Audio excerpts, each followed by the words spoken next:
Still going. There we go. Now we're live. Hello, everyone, and welcome back to the spoiler stream. After, I don't know, what has it been since? What was the last one we did? The boys. That was like June, July. That's not too bad for us, to be fair.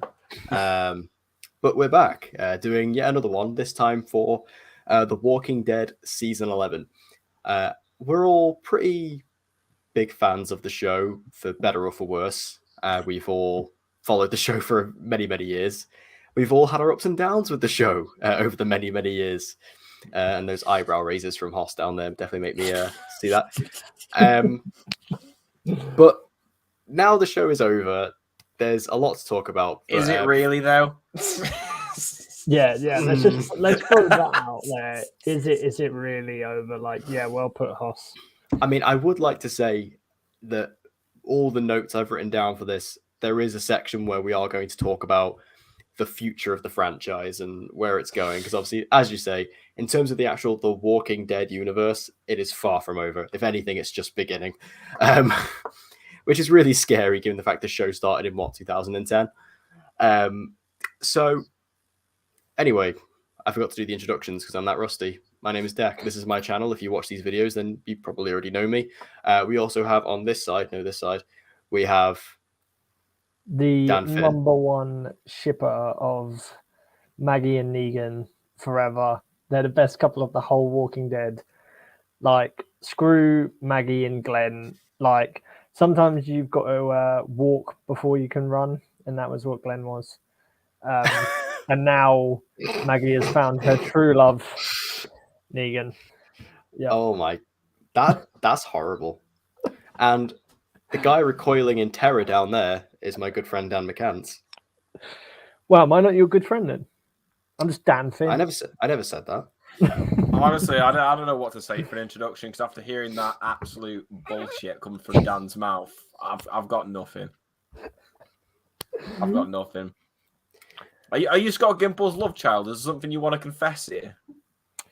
Yeah, I just speak the truth. That's what it is. He said that so casually. Oh my god! Like Dido, I will go down with this ship. What? Yep. Oh mate, you don't even know your like music. Did you just make I was gonna say, did you just make a Dido reference? Listen, Dan, we're not as old as you. You're gonna have to come up with references that are our age. You're gonna have to calm down here, mate. I know. Declan doesn't even know who Dido is. But this is coming from the man who didn't understand bodies, so it's okay. Yes. Oh my god. Yeah. We've already done a typical holiday podcast and just gone from this to this. Bodies, by the way. My quick summary, absolute shit. Yep, cool. Moving on. My quick summary is that Dan is a millennial who doesn't understand Gen Z humor. I think Body is actually really good, so unfortunately you're outnumbered 2-1 on this one. Oh, Hoss, I hate you. You're meant I'm not a millennial though. I was born in '99, so you can't even use that excuse against me. I've just remembered that film, Declan, and it's the vein in my head is throbbing. Coming from the guy that's shipping the guy who killed the other person's husband together. Oh my god! Wait, hang on, Dan. Have you forgot about a certain film called Old? I can't wait for you to get your Christmas present this year.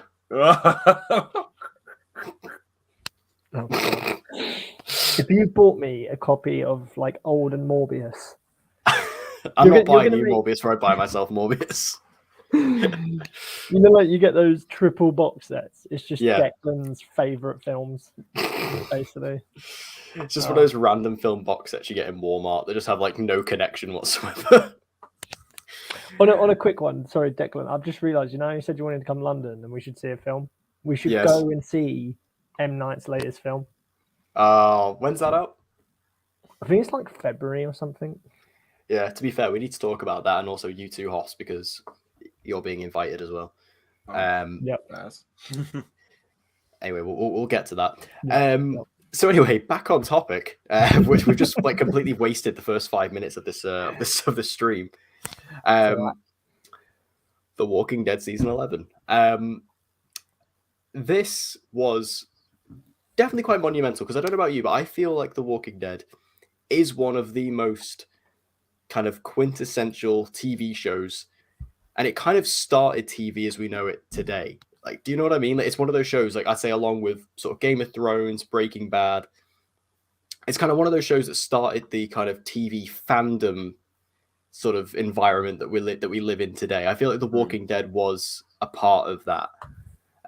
So to see such a monumental show come to an end with this 11th and final season was quite monumental, and I was very interested to see how they'd end it, especially because obviously we know how the comics end, but we knew that this show wasn't going to have the same ending as the comics.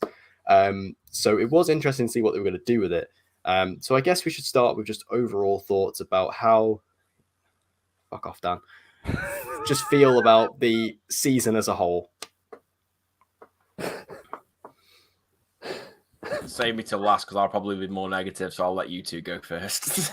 Oh, okay. It's starting, right?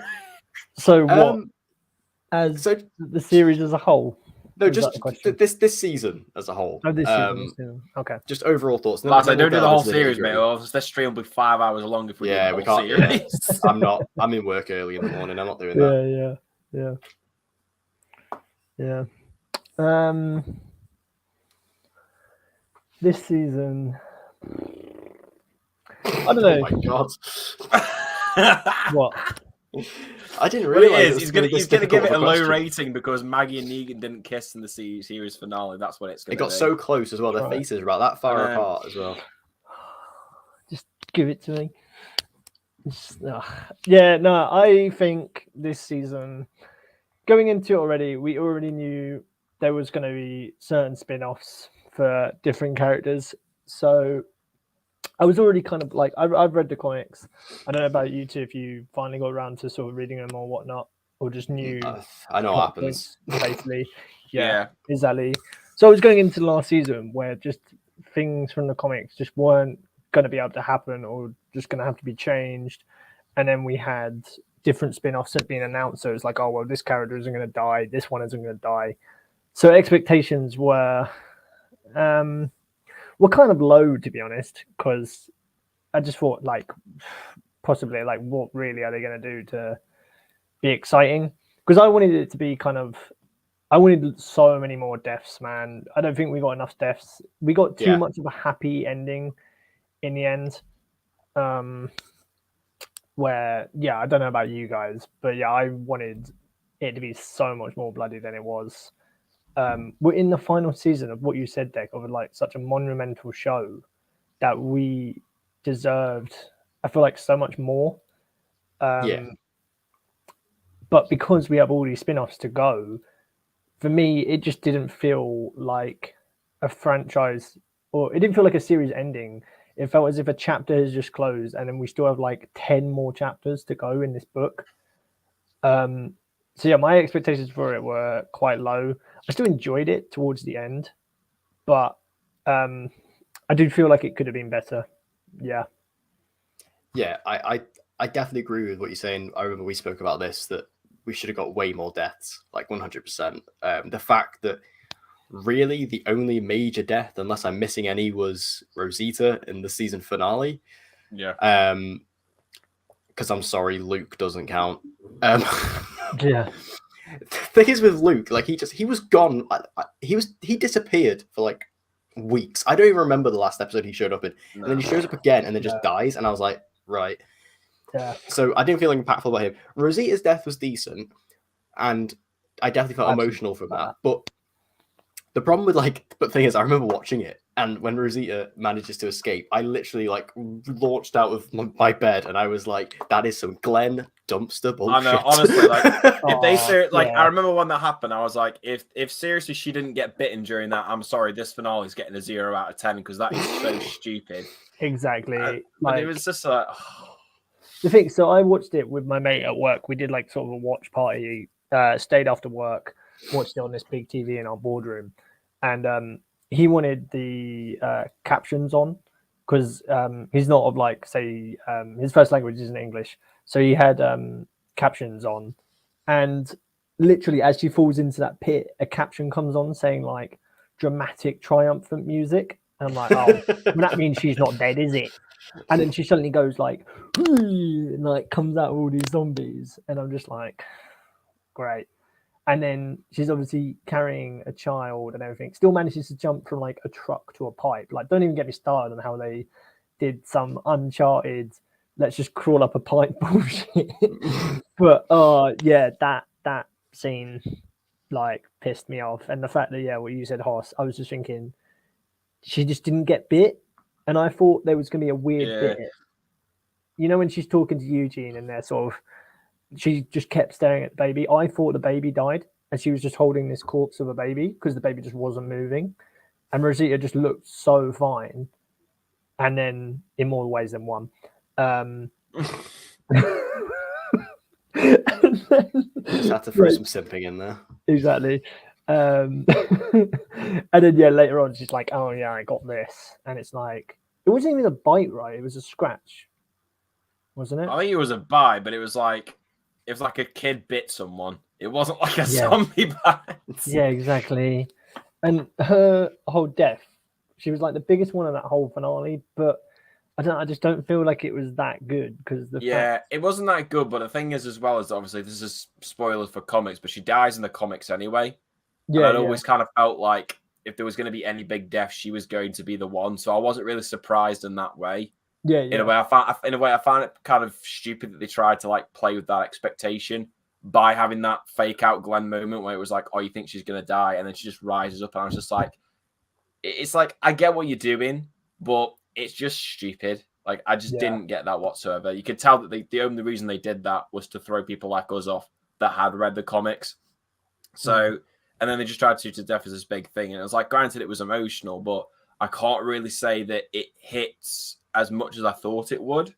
And I think that's probably because they treated it as like the major big death because she was the only big character, like I said, that died the entire season, which again, I find quite mad, especially given it was 24 episodes and this is the only big death that we get. So, yeah. Yeah.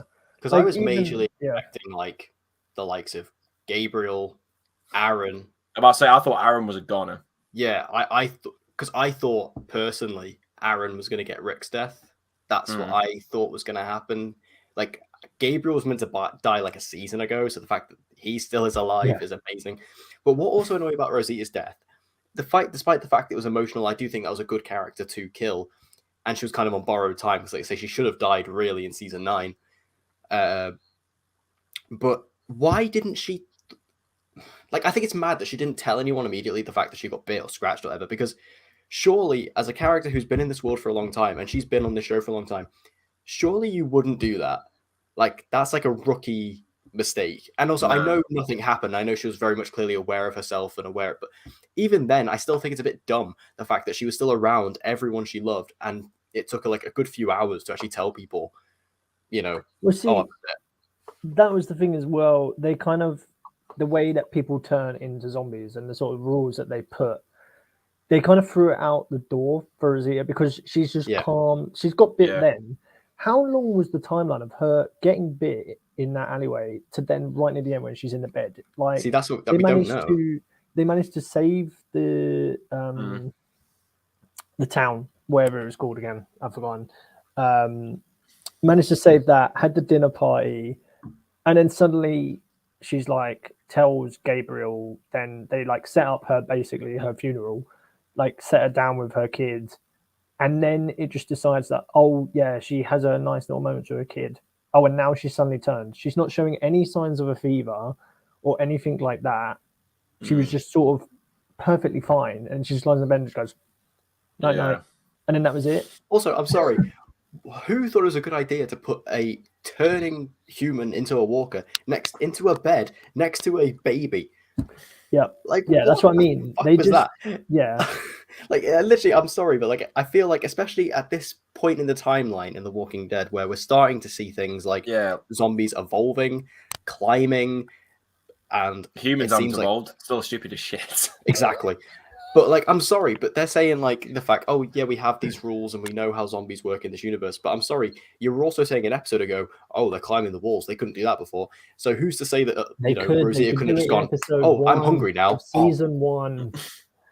I watched season 1, episode 1 before it, just to sort of see how far we'd come, which was amazing. And we had like zombies that were climbing stuff, like they're climbing the tank that Rick's in.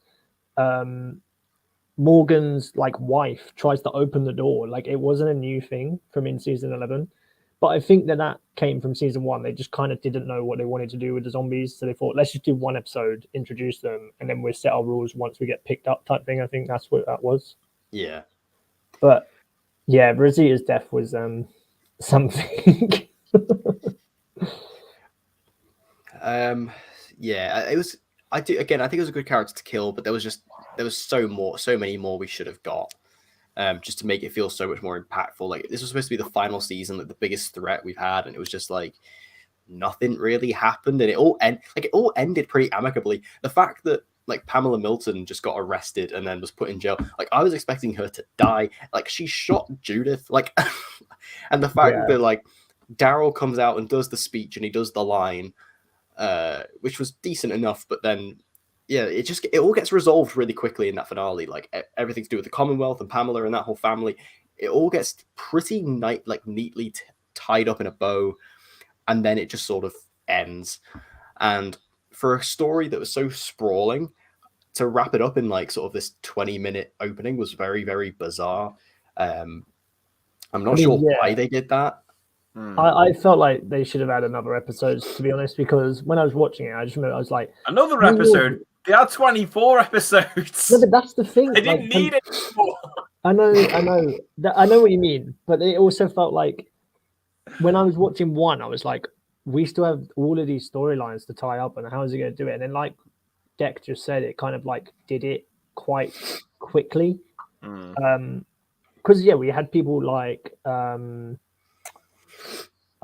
Mate, I always forget so many of the Walking Dead characters. It's like I don't even watch the show. It shows how memorable they are. Literally. I'll come back to it. Yeah. So Lydia, her boyfriend, he obviously just gets lost in the crowd of the zombies, and so does who's the guy that then goes after him? Jerry, that's it. Yeah, I thought he was going to be gone as well. I thought he was gone. As soon as he left that RV, I was like, he's not going to make it. And then he said the line. He had a death line. Yeah, the death line. And then the next episode, you made it just fine. Yeah. He just appears in the crowd when they're like doing the whole Pamela, like the gate is closing, the big horde's coming. He just happens to be in that crowd when it opened the gate up. He didn't think, oh, let me try and fight to the front and like say hello to my friends and like get help or whatever. He just happened to be there. It's like, oh, okay, well, I guess that's that storyline done. See, Elijah was a weird character to me as well, because he was introduced in like the back half of season 10. I remember there was all this mystery surrounding him because he wore that mask and he had like all these badass weapons and shit. And then when he actually gets unmasked, he does nothing. Like he's just a guy. He's just there. He's just there to be Lydia's boyfriend. That's literally his whole purpose.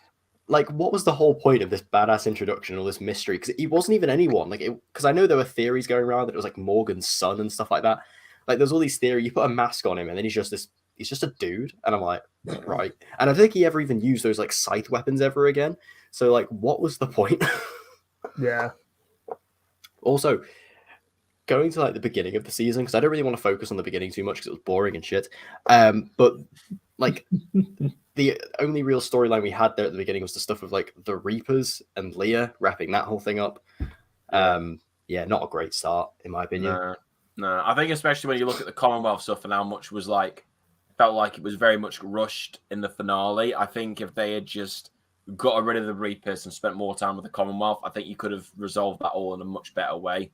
If you had more episodes to do that, especially when you think about it as well, because my big complaint with Walking Dead has always been that they always drag stuff out.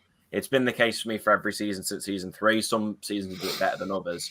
But I think especially with this one, when it's 24 episodes, you've literally got an extra 8 episodes. And like, if you told me that originally, I would have said, I don't mind that because we're going into a final season. It gives them more time to do stuff. But then watching what they did with the extra episodes in the season beforehand, and not going to lie, apart from Here's Negan, it was pretty crap. I'm not going to lie. So I had no confidence with it. And then as soon as I just saw what they were doing with that first third of the season, just wasting all this time wrapping up the Reapers stuff, and I'm just like, I don't care about this stuff. I didn't care about Leah in the bonus episodes. She's spending more time with her, and I just felt nothing for that character. I felt more for the dog than I did for any of the other Reapers. That was literally the only highlight of the Reaper story in that entire first third of the season. See, even Shotgun Dan knows. Yeah. But yeah, also, like dog deserved better. Like, yeah. how's he just left there? Like, you're telling me we're actually not even going to get Daryl and Dog in the spin-off. It's just Daryl.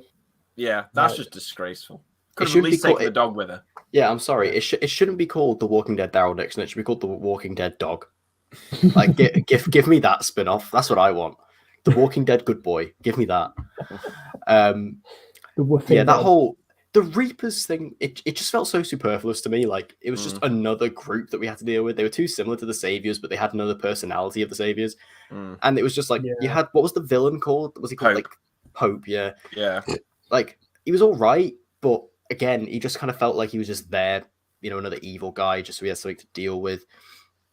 And then, like I say, like, they were all taken out very quickly. But then by the time you get to the Commonwealth, like, the Commonwealth was so different to anything we'd seen before, whereas the Reapers, like I say, they were just another group, so I just don't understand the point of it. And you honestly could have taken Leah straight out of it, in my opinion. Like, yeah, you had her in that bonus episode, and then she just disappeared. I don't think we needed to bring her back, to be honest. No. I think she could have just gone. I mean, I know it technically would have been a bit of a loose end, but I think it would have been better than having this whole side adventure with the Reapers that was just boring. When we could have gotten to the Commonwealth a lot sooner, especially when the Commonwealth was literally set up at the very beginning of very end of season 10. So it seemed like that was the natural progression to move into the Commonwealth story instantly. But it was like, oh no, we're gonna like fuck around for like 6 episodes. Yeah, and I just didn't. And it's the final arc, the Commonwealth, like, and then they gave it like not the full season pretty much, and decided to focus on other bits. It was just. Yeah, that was kind of disappointing. I have to say, though, I did like the Commonwealth arc a lot more. And also the Commonwealth itself, like the actual community, I thought was very well realized. And I liked seeing it, like the fact that it's obviously supposed to be this community that is just like the real world or the world before. I think they realized that very, very well. And I think it looked great. I like the fact that they kind of changed how they shot the show when they're in the Commonwealth. Like, they actually made it seem a bit cleaner and a bit more crisp. The Walking Dead has always sort of had that filter on it, and they slightly died that down a little bit from what I could see, or what I could tell, unless my TV was just fucking around. But I thought it was really, really good. And we got a lot of pretty decent characters out of the Commonwealth arc, in my opinion. My favorite out of all of them definitely being Mercer. Mercer was pretty great. Pretty spot on casting as well. You know, the leader of the Commonwealth Army, like, because those suits looked awesome, but when we actually got to see his suit, like the bright orange suit, it was spot on, absolutely spot on. But all the other characters we got out of it as well, like, you know, the Milton family with Pamela, Sebastian, Lance as well. Lance was really good. I liked him a lot. And even Max as well, I thought was decent. Even though I think, speaking of Max, actually, that's a good point. What is with the whole switcheroo Eugene love interest thing? What was the point in that? That just felt like them just trying to be dead clever, being like, oh no, psych, you got tricked. Oh no, you didn't get tricked, she's real, she's just not called Max. It's just like, that felt weird. That just felt kind of pointless, like unnecessary drama. Like, they didn't need to like have the whole switcheroo. That was some CW Arrow season 4. That was literally like CW level shit. That was. It literally was. I was watching this. I was just like, oh my god. Yeah, but I think all the other characters we got out of it were pretty good, though. I did like Max. I thought she was decent. Yeah. The fact that she was kind of working under Pamela Milton to kind of throw her over, I thought was pretty good. Like Sebastian was just more despicable, man. Honestly, mate, I take it you know about comic Sebastian and what he does. Yeah. So honestly, you can imagine me and Shotgun Dan just pumping the air when I just saw him just get absolutely mauled by that walker. No, he was good because he was just like he's just that villain that's like just so utterly despicable. And I think they nailed that very well. Even though he had such a douchey looking. Yes. I feel so sorry for the actor, because if he ever goes to conventions, everyone's just going to be like, he's such an asshole. And I was just like, I'm sorry. But honestly, he was awesome. I'd say probably my highlight would probably, I think Mercer's a good one. I liked him as, like I say, I thought he was just a really good character. Like, the whole dynamic he had with Max was cool. And then kind of seeing him like get slowly like turned away from the Commonwealth. But I'd say my favorite was probably Lance. I think he was easily my favorite, just because I love the fact that he's very much like he plays both sides, which I thought was a really cool way to do the villain. My only real gripe is that I kind of wish that they kept him around until the finale, but I get why they killed him off when they did, because ultimately, you know, he was trying to go against Pamela, but I felt like they could have done a bit more with that. Like, I don't know. I mean, it was nice to see him back as a zombie in that finale, but still, it's just like, because of how much I loved him as a character, I would have liked for him to have stuck around for a few more episodes, just because I did find him a lot more interesting than Pamela. I still like Pamela, but I think Lance was just, he was just an insane nutter, man. It was just at one point where I was just like, are they trying to do Two-Face on this show with the coin? Yeah, I know, yeah. I did like the twist of the whole him on the rooftop thing where you think that he's died and he like fell off the rooftop and then it was just basically a play. That was really cool in that. So yeah. Thing is, that's one thing I will say that did annoy me about this season is that they set up some stuff that never got wrapped up. Oh, I know what you're going to say. Is Oceanside Lance, one of them? With Oceanside, honestly, that is one of the most infuriating things. The fact they never addressed what on earth happened. Yeah. You have what happened at Oceanside. Also with Lance, he started talking about the fact that the Commonwealth has these connections with these other communities, but it never was delved into. And also with the evolving walkers, there was talk about like these running walkers and stuff, and I feel like all these things was purely set up for these future spin-offs that they're getting. Like, you know, with the future connections, I'm guessing that's the CRM, which they've been talking about the CRM for years. Like, it feels like it's been going on for so long, and it hasn't even gone anywhere really yet. I think they kind of missed the boat though with not having them show up in this final season. Like, you didn't even need to make them like massive presence, just at least like see them, like get a sense of what they are. Just because, and that's the problem with this whole final season, is that because it's trying to wrap up The Walking Dead, but also continue the universe and then set up all these other 3 shows, it's kind of just caught in this weird position where it's like it doesn't know how to do either. So it's like the whole CRM, I don't really feel like, apart from the Rick and Michonne scene at the end of the finale, I don't really feel like the setup for that was particularly that great. You know, obviously they got the Maggie and the Negan stuff, which I think they did very well. The Daryl stuff was all right, but then the actual part of making this whole final season feel like an ending, it just felt off to me. It felt off. They didn't really set up. Sorry, they didn't really set up like Maggie and Negan. I know they had the whole like, oh, I think it was I'm more, never going to be able to apologize to you. They've established like really the ideas of the relationship. So obviously that the spin-off will continue it. And then with Daryl, it's obviously get the thing about he finds out that Rick's still alive, and you know he's going off to France. Although I still don't know why he's going off there. Is he trying to find Rick, or is he trying to like find the origin of the cure? Yeah. I don't know. They didn't really make that very obvious as to what he was actually going off there for. Yeah, the problem I have with all these spin-offs is like, it seems like, so Maggie is just saying that she wants to go out and explore these other communities, fair enough. So she's going off to New York to do that.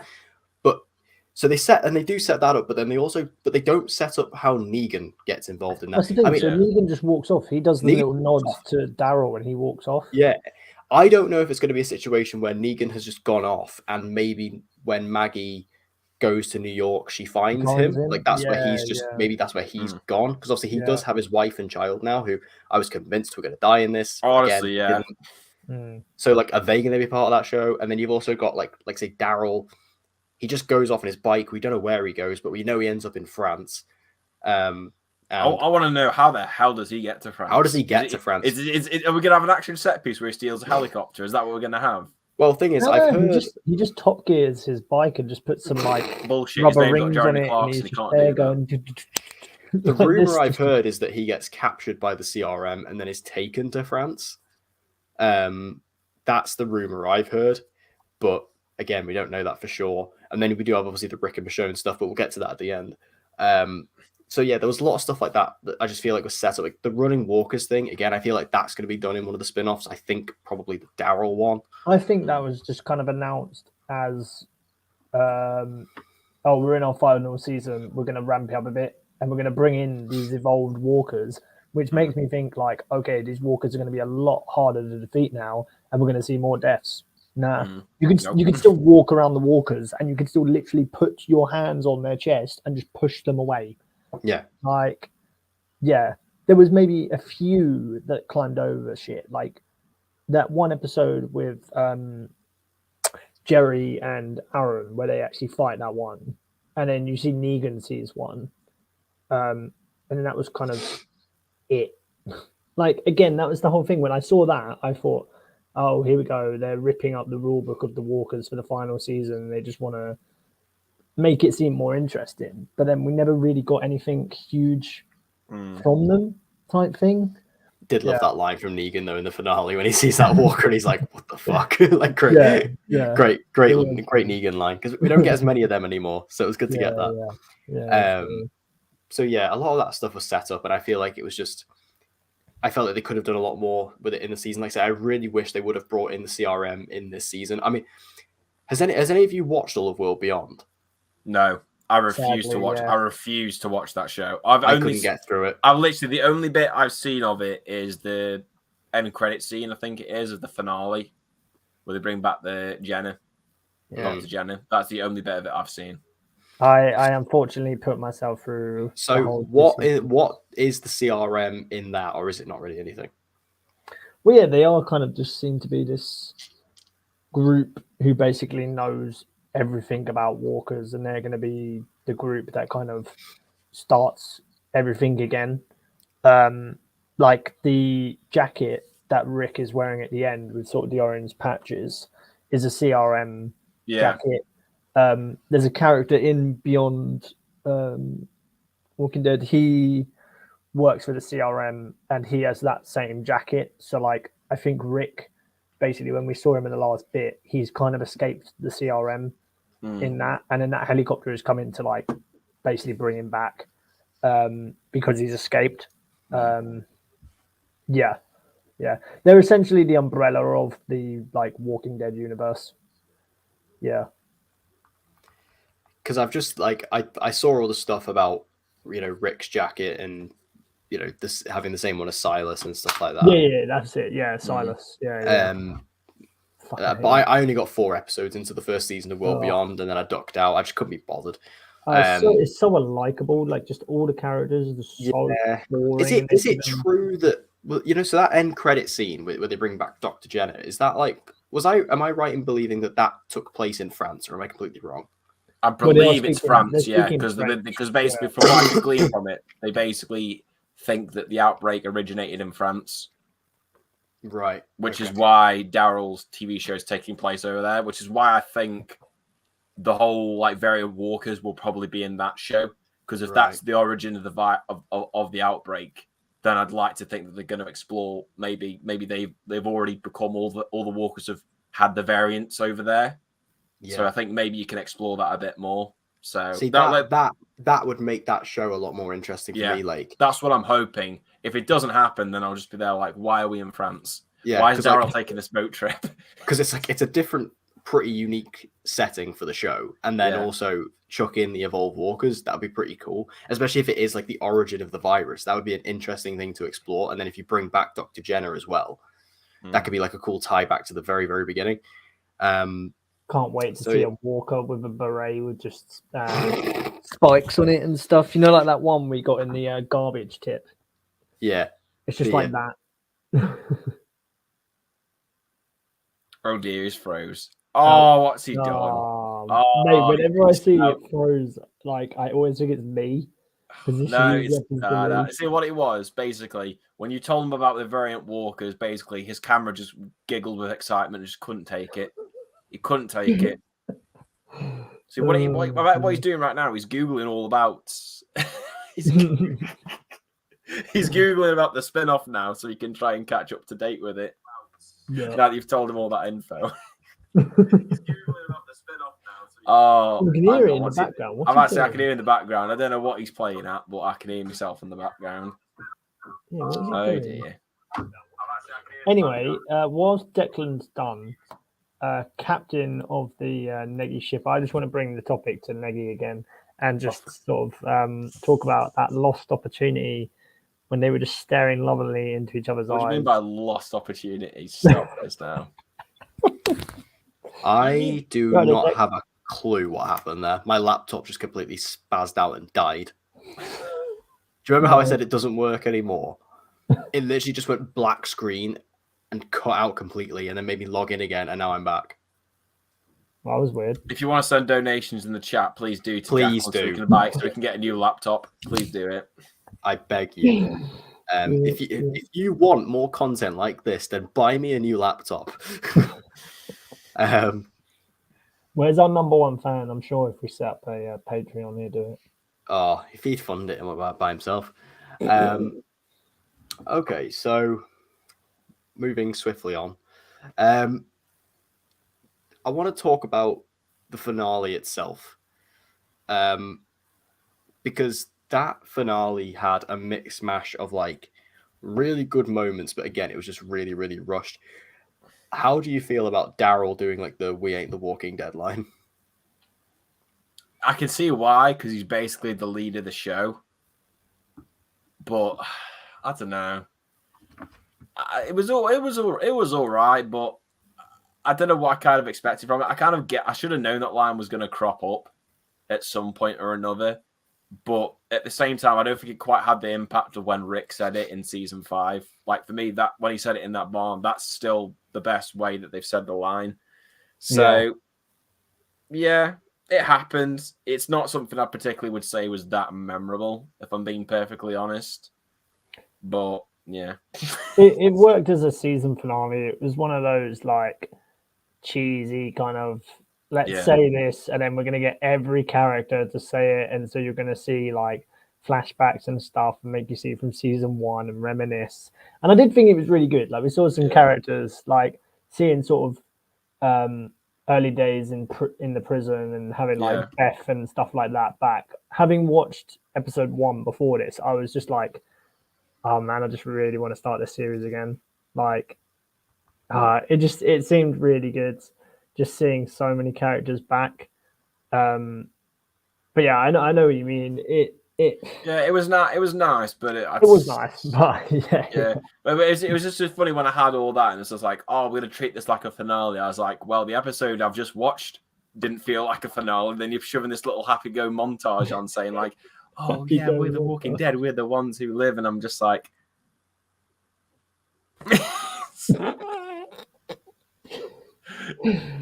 Yeah. I just thought like, because we were meant to get like this big speech, but the problem is that Daryl isn't the character to do a big speech. So I don't think it works as much as I love Daryl. He is a very one-note character. He's not exactly. He's not like Negan or Maggie.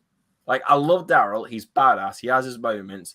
He's gone on like a few arcs, but I think like out of the big 4 characters of him, Maggie, Carol, and Negan, I think he's easily like the most one note out of all 4 of them.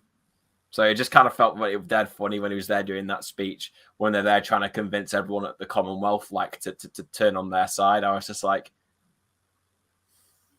it didn't quite land, I think, the way they thought it was going to. It was meant to be like this big heroic line. It didn't quite work. I think that's where you needed probably Aaron, because Aaron should have been the Rick of this season. I mean, they practically made him the comic book Rick because he is the one that has like the spike weapon on his hand, like comic book Rick. I mean, if you look at Aaron and then look at comic book Rick, it pretty much is Aaron. Like it's near on the same. He probably should have had something like that. But I think it's just because Daryl is everyone's pretty much the fan favorite now since Rick was gone and now is back. That they gave it to him. Yeah. This is why I thought I've always loved Aaron. Like he's always been one of my favorite characters. And I really thought he was I've always wanted him to have more of a prominent role. He never really has. And I really thought this season was going to be it, because like I said, I thought they were really going to give him Rick's role here, and he was going to get Rick's death. And I also thought if he was a lot more of a prominent character, we could have gotten that speech from him. But it doesn't really happen. And then they say you give it to Daryl, a character who doesn't really talk. It just doesn't really land. And it kind of seems slightly out of character. It's strange. I mean, I know Daryl was kind of in a state of desperation in this episode because of what happened to Judith, but I don't know. It didn't really work for me. I think it would have worked better with maybe any other character, perhaps. But then we also had, like, again, speaking of characters who maybe should have died, like Lydia had her arm cut off like Aaron.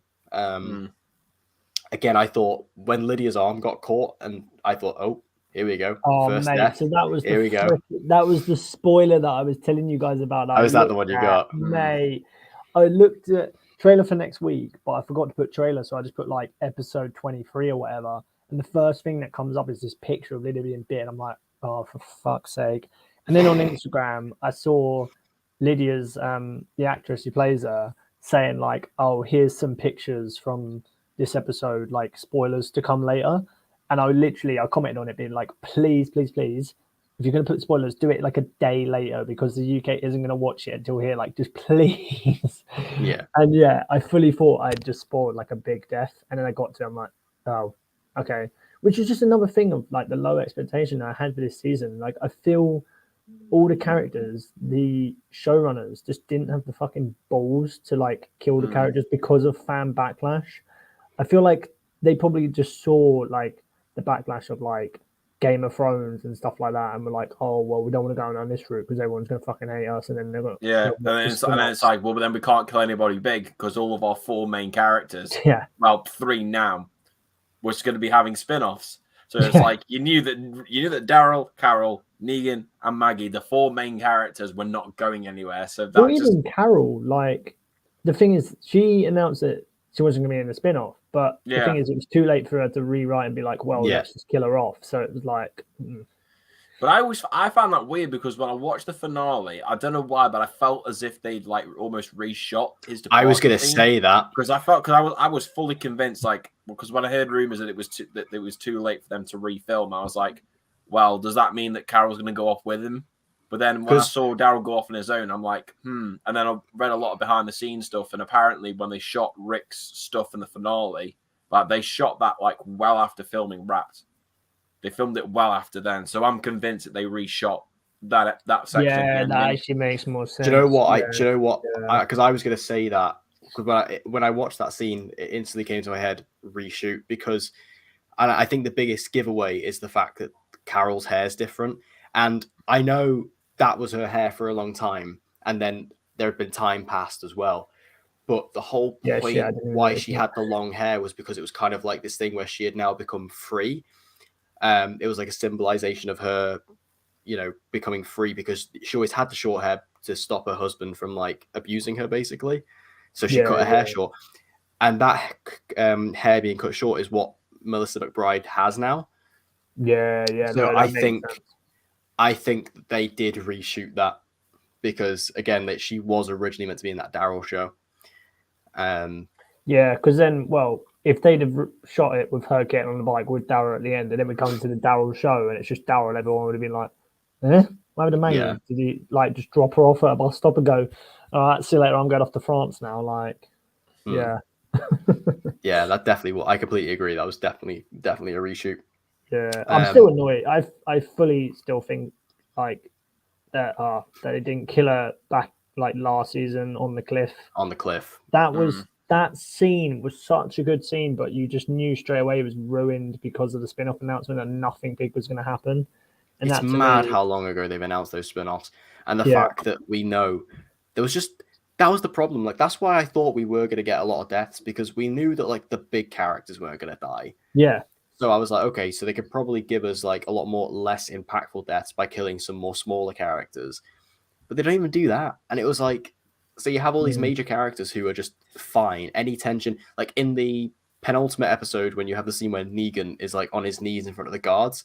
Had I not known that a Negan spinoff was happening, I literally thought Negan's going to die here. Yeah. And it would have been a good point for him to die. It actually would have been a decent death, to be fair. Like, yeah. Yeah, it would have been a great death. Yeah.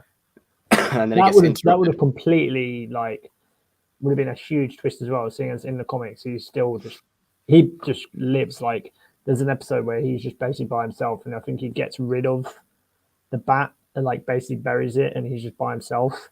So, like, even then it would have been like, oh, well, we're not going to get a 1-episode spin-off of him just, like, basically a continuation of here's Negan as, like, that. We're not going to get that of him. It would have been like, shit, Negan's dead. Like, oh. Yeah. And I think it would have really almost completed his arc. I know some people feel a bit iffy about deaths being like the final thing in like a kind of heroic turn, but I don't know. I think that would have worked. Yeah, I think it would have worked, but there was just no tension. And then to be fair, his wife then steps in, and which I thought, here we go. This is where she's gonna die, because again, I just presumed she was gonna die, because what's the reason for Negan being in the spin-off with Maggie? But then she didn't like his wife. You just keep talking about his wife dying. You just didn't like her, did you? No, she was all right. I mean, no, we're just echoing what you wanted. We're just echoing what you wanted. To be fair, I thought she was decent. I thought that was quite a good twist to like make Negan a father. Because then it would leave the door open for poor old Maggie. Like, she's grieving Negan, and then gives him a shoulder to cry on. And well, they both got shoulders to cry on, and they didn't just have a passionate moment together. Yeah. Anyway, I love making Moss wince. It's great. I liked his wife actually. I thought that was a cool twist to make Negan a father, especially because it gave a lot of really good scenes between him and Ezekiel, and the fact that eventually led to Ezekiel like stepping in front as well. To be fair, I will say I really liked where Ezekiel ended up, like kind of being the leader of the Commonwealth. I thought that was a cool end for him, because I saw Kari Payton say recently he wasn't satisfied with the ending, and I thought, you probably got one of the better endings. Did he actually say that? He said that, yeah, and I was like, you probably got one of the better endings, or maybe even the best ending out of any of the characters. Like, apart from obviously the characters who die in the comics as well. I'm pretty sure he was meant to be one of the people that dies on Hilltop. He was one of the heads. Yeah, he was. Yeah, he was meant to be. It was him and Rosita. Like, they were like the two big ones in that. Yeah. In that scene. Yeah. So yeah, Ezekiel was on borrowed time as well. Yeah. I didn't think he was going to die though, because especially as soon as they gave him cancer, I was like, he's not dying. Well, I thought he was possibly going to die when he was on that bus and they inject him in the neck, and you find out it was him. I thought it was going to be like a twist where they basically take that hood off, and he's now like, they killed him, so he's going to turn into a zombie. Yeah. But yeah, no, I like that. Him and Mercer, that was really cool. Yeah, I like them two running the Commonwealth. I think it makes sense. It's cool to see Ezekiel as like a leader again. And I thought he was quite interesting in the sense that, like, you know, when everyone was trying to leave the Commonwealth and change things, he was kind of the one person who wanted to stay behind. He was like, I'm happy here. Like, he's like, this place is pretty cool. Like, I'm fine here. I like that. Anything else on the finale or the season as a whole before we delve into the real good stuff? I've got one bit. Oh yeah, it's all right. So back to Rosita's death with the whole pipe. She's carrying a pipe child. Gate, as we're going to call it. We had Dumpster Gate. Now we've got Pipe Gate. Yeah. She's carrying a child, yet Gabriel and Eugene go first. They don't let this pregnant woman go. And I know it's Rosita saying that she has more pride and she wants to be the hero, but also, like, that just isn't going to happen, is it? Like, she wasn't pregnant, was she? Well, she was holding a child. Oh, she wasn't pregnant. Yeah. No, she wasn't. Didn't the other two have kids as well on them though? I'm pretty sure Eugene and Gabriel had, like, because there was also like who else has got babies? It should have been more sense that it was like Rosita makes Eugene go, because she obviously loves Eugene, so he goes first, then Rosita, and then Gabriel goes last, because then you possibly would have the thing of, like, if the priest Gabriel like fell off, that he would like die. Yeah, because he's been on borrowed time for like. You just wanted him dead. You did. I can tell. Not just him. Like, oh mate, I just wanted so many more deaths. It was so annoying. Like, I probably would have been annoyed had they killed people off, but I just wanted to see deaths. Thing is, say what you want about Game of Thrones and the finale. Haven't seen it. At least shit happened. Yeah, it may have been a little controversial. It was not written. Yeah, but the thing was, it was not written well. Have you watched that final season? I actually have. Why? You don't watch Game of Thrones? I know, but I happened to watch that final season. Not fully, but I've seen parts. And I have seen the finale. How? I just happened to be around in a house at the time when it was on. What, did you watch everybody's faces in horror as they saw how crap it was? Pretty much, yeah. Yeah, I don't know about you lot. Did you want it to be more controversial in that possibly the ending wasn't what we wanted? And if listen, you're talking to the guy who loves The Last of Us Part 2. This guy up here is defends the game to the hill. So we're all about controversy here. We're all about that controversial life. We're all about taking risks here. I genuinely believe that though, because I think that's more interesting. Because it creates a conversation. I mean, obviously, it does also create diversity and people on the internet swearing at each other. But it's also just fun to be and that's why I think that's why for me personally, I am not attached to Game of Thrones, so I wasn't asked. But I can see the fact how terribly written that final season was. But at least something interesting happened. I'd say Game of Thrones season 8 is a poor example to use there because they did that, but the problem was that Ian, as someone who likes people taking swings, the swings that they took had zero setup. Which was the problem with it. At least with The Last of Us Part 2, you felt like there was setup for the things that they were doing. Yeah. Whereas in Game of Thrones season 8, there was no setup. That's why I was so pissed off with it because it was literally character decisions that had no basis to work on. And then that's what infuriated me. I think the problem with this was that, the whole point of The Walking Dead was it was one of those shows where it was if you hadn't read the comic books, anybody could die. There's multiple character deaths. And I just felt like with this final season, especially when it's a longer season, I don't know what helps was the fact that every time I went on Facebook, because I'm in numerous Walking Dead Facebook groups that used to be dedicated to spoilers. And people would just posting in random Reddit theories saying I've had the finale leaked, and then you'd see all these awful fan fiction descriptions of what the finale was going to be, and it was deck takes. Yeah. And it's just I was going on there and it's watching all of these people. Andor's boring. No, Andor's great, mate. You can shut up. Let's stick to Walking Dead before I rip you a new one. So I was just I was going through there and I'm seeing all of these characters that people are wanting to die. And it's the main ones I was seeing was people wanted Aaron gone. They obviously wanted Rosita gone, Father Gabriel. And I felt there was a way you could have done all of that because it does ultimately feel like they played it well too safe. I felt like they just, with the amount of characters that they had, they could have easily gotten rid of more than they did. They didn't even have to do it in the finale. If they'd done it well, they could have done it before the finale if they played the cards right. So I was disappointed in that regard. I think that's what really, really just let me down, just because it just kind of felt like they were too scared to do anything. And then when we got that big character death, it was a character that had died far earlier in the comics. So Ocelot weren't too surprised. And then when you saw the way the episode played out, and really the way that the whole season's played out, Rosita, like you say, she should have gone earlier than she did. So it was ultimately a death that even the people who hadn't read the comics weren't too surprised by. I think that's the problem with it. Yeah, I think the reason they didn't kill off a bunch of people is The Walking Dead, they kind of knew that they were on borrowed time themselves, the franchise, in that people did think the series was going on too long. I think if you read the comics, I think it kind of did get to where it kind of had to go, and this was a good place to stop. I would have been more upset had they, instead of doing spin-offs, had just done an extra season of the Commonwealth and we just got this random made-up villain who just wasn't there. Because then it goes into the territory of oh, well, you don't have anything written. How is this going to go? And you're just going to completely kill the franchise off. Are you going to do a Game of Thrones where you go past the source material and it's just we can't write scripts here.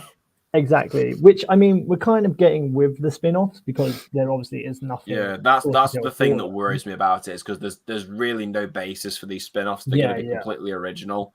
So, and the thing that worries me as well is it's just obviously, I enjoy Fear, but I know Fear is very divisive amongst people, especially with the seasons that it's had. And then obviously you've got World Beyond, which I could only watch the first episode of and gave up on straight away. So automatically your track record is one show that I like but is very controversial, and the other one that's like almost universally panned. Like I've seen very, very few people defend that show. Yeah. So that's the thing that worries me about it. I want to hope that they're good, but I think the problem is that with a show like The Walking Dead, because it's trying to set up all these spin-offs, there's no sense of finality, and that's what really annoys me, because like all of my favorite TV shows have a start, a middle, and an end. With this, there isn't that, because you know that there's already 3 spin-offs that are being planned for this. And it doesn't matter if they're only like intended for 1 season or if they're going to have more. That there's no sense of closure in this actual main show. Like if someone was to only watch The Walking Dead and didn't watch any of the other shows, you're just going to be sat there like, this isn't a satisfying ending because it doesn't feel like a closure. It just feels like a massive cock tease for what's going to be coming up. It is that. I'll tell you what, though, I'm so glad these spin-offs are only 6 episodes. I'm so glad of that. Yeah, that's the only saving grace of it. Like you watch though, if they do well and they're going to be running for more than 1 season, you can bet your ass that AMC is just going to be like, let's just add another 12 episodes onto that. Oh, look at that 18 episodes. Rick and Michonne has been announced as the 1 season, right? That's what I've heard. I've heard apparently that's limited series. Yeah. I've heard some stuff about apparently Naggy. What am I saying? Naggy. No, it's because I'm seeing his tag threw me off there because I was about to say Neggy and I was trying to say Maggie afterwards. No, the Maggie and Negan one. I've heard conflicting stuff. I've heard conflicting stuff as to whether that's only 1 series. Yeah, but then I've heard other people say that it isn't. It will be like 2, I reckon, 2 or 3. Yeah, and apparently the Daryl one is just like however long because Norman Reedus just loves AMC because they just give him anything. Yeah, they just give him money. Yeah, but yeah, back to them like killing people. I think they just thought because they were on sort of borrowed time. They're like, well, if we do kill off like Aaron or anything, then they can't appear in the spin-offs and. Certain fans. But how could they appear in the spin-offs? Because one's set in France, the other one's set in another bloody city, and then you've got Rick and Michonne's, which I don't even know where the hell that's going to be set. Yeah. But like, it's just bizarre. Like the whole death thing, I don't really understand why. Like, I feel like Angela Kang was almost scared of. Just scared, which I find weird given the fact that she was the one who was in control of like the Pike scene that we got in season 9, which was genuinely harrowing and really well done. And there was a lot of deaths. I mean, granted, none of them were particularly major outside of like Tara, I guess. But the problem you have is like, I remember back, you just have to think back to like the season 7 premiere where we got the death of Glenn and Abraham in the same scene. 2 major players, and then you get to the season finale of the entire show, and we have 1 death, and that was the only character who died really in the entire season. Angela Kang is like Spencer in that she's got no guts. That's what it is. Yeah. To be fair, I wouldn't say that because I like Angela Kang. I think she has done a good job with the show since season 9. I mean, she was kind of the reason that I got invested in the show again. Like, it was all the stuff she did in the early part of season 9 that got me back into the show. Because as some of you will know, I dropped the show in season 8 because I was fucking done. Meanwhile, your boy here dropped it after 1 episode of season. When did I drop it? Was it? Oh, when did I start watching? Was it like 1 episode of season 9? No, 10 it was. No, was it 10? No, season 10 first episode, and then I stopped watching. See, I couldn't drop it because I got into the comics around those sort of time where I was finding out what was happening. I was like, oh, I have to see if this is going to go that way, and I just had to stick it to the end. Nah. I think what it was that I enjoyed season 9, but the thing was that everyone built it up as it was like elite worthy television, and it was like, and so I watched it. I was like, it's good. I'm enjoying it, but I don't think it's quite as good as the earlier seasons. And then I think it was also because the season finale after that Pike episode was very underwhelming. I don't know why they made that decision to make that the last episode. So that just left me on a bit of a downer. And then I just watched the first episode of season 10. And I was just like, it's not really doing it for me. I'm just not going to watch it. And I was like, I'm not coming back to this show ever again. And then by the time they announced that 11 was the last season, I was like, okay. So I will say though, I think the disappointing thing with Angela Kang was that like she had a really good season with season 9, and then none of the seasons afterwards for me have been able to equal that. I still think season 9 is by far the best season of her run as showrunner, because I think 10 had its moments, but I think it took a long ass time to get going. And then I found that, and then I found like the conclusion with Beta a bit underwhelming. I think it probably didn't help because we waited so long for that episode. So I was a bit underwhelmed by that. I enjoyed 10, but it definitely wasn't as good as 9. It definitely felt like there was a drop off. And then with this one, it's just like I feel like it was it was very unfocused. I didn't like the Reaper stuff. I felt it wasn't as good as the conclusion to the whole show. I still enjoyed it more than 10, but it's just not as consistent as 9. It's not as consistent. Why are you showing that background image? You need help. He needs help. No, I just googled it now. Doesn't this kid need help? He does need help, doesn't he? Yeah. The fact I just what did you do to him when you were in London, Dad? Did you give him something in? I did you didn't slip do something anything. in his drink? Did you slip something in his drink? Because he must be feeling the effects of it. I just know that people on Twitter hate Maggie and Negan so much, so I kind of just hop on the ship for controversy. And now I'm on the ship. I think you'll find that Twitter just doesn't like anything. I accidentally became the captain, and then now just can't not ride the wave of it. Oh, don't worry. If I want to piss off anyone on Twitter, I'll just tell them my Doctor Who opinions, and I get about 50 private messages of just like Jodie Whittaker fans just telling me I'm sexist just because I didn't like her era. I'm just like, no, I just don't like the person who wrote your era. I do see those little comments. I don't like Felicity, and I like Laura, and then you'll just get hordes of people. Oh no, I'm past those days. I've had my days. I've had my days posting about that on Twitter. I don't want to go back to it ever again. When you suddenly just see that you've been blocked by someone, you're like, "What is this?" And then it turns out that's a blessing. That is. That's not a curse. That's a blessing. Especially when you spent 3 hours in a row just violently arguing with them, and then you're just there like, just chill down, and then just block you. Yeah. Another thing I wanted to say, Deck, about the finale. I thought it was a cool moment, but what did you guys think of the whole explosion scene? Because that CGI explosion reminded me of Liam Neeson's film On the Train. Is it Non-Stop? Oh no. Oh, the Commuter.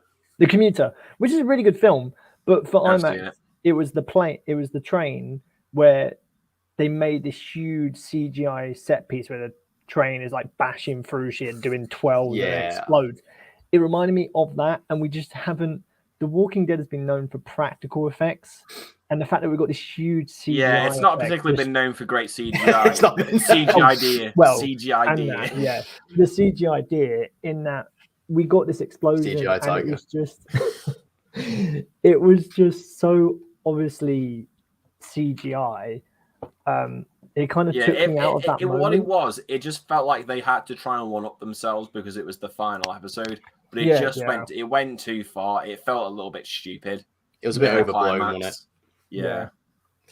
Yeah, I thought that. Like when it just sort of like you say, it felt like they had to have like this big moment at the end to kind of like and stuff. Yeah. Yeah, and it was just like cool. It was just a bunch of fire, and I was just like, yeah. Okay. It's going to be on. It's going to be. Hang on, we're not watching. But this ain't This ain't zombie version of Die Hard. This is The Walking Dead here. I can just tell that it's going to be on Corridor Crew as like a poor. Yeah, Corridor Crew is going to be like, yeah, the CGI here is just a bit shit. I really wanted to be like, as soon as I saw it, just jump on the latest Corridor Crew video and be like, please check out the explosion in the Walking Dead finale. Like, please. Yeah, it's so known for its just practical effects, and it does it so well. And to have like that was just a bit, yeah, that took me out of it, to be honest. Yeah. Yeah, I mean, to be fair, one thing I think to mention as well, like on that sort of topic, is something that is never really mentioned anymore about The Walking Dead because it's always just sort of like taken as given. But hats off to like the makeup artists on this show. Oh yeah, by far.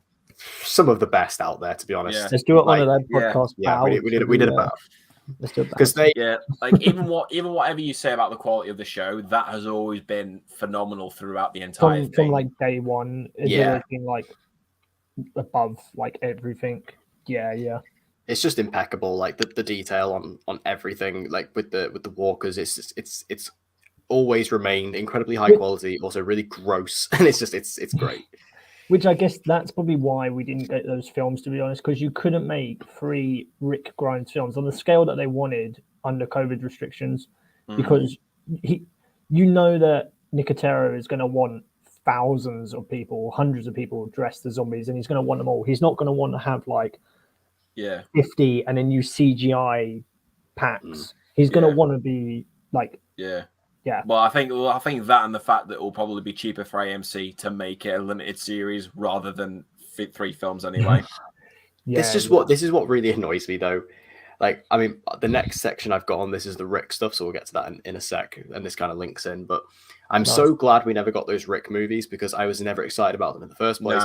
No. But also, it also annoys me because it felt like Rick was taken away from the show for ultimately no reason. Yeah.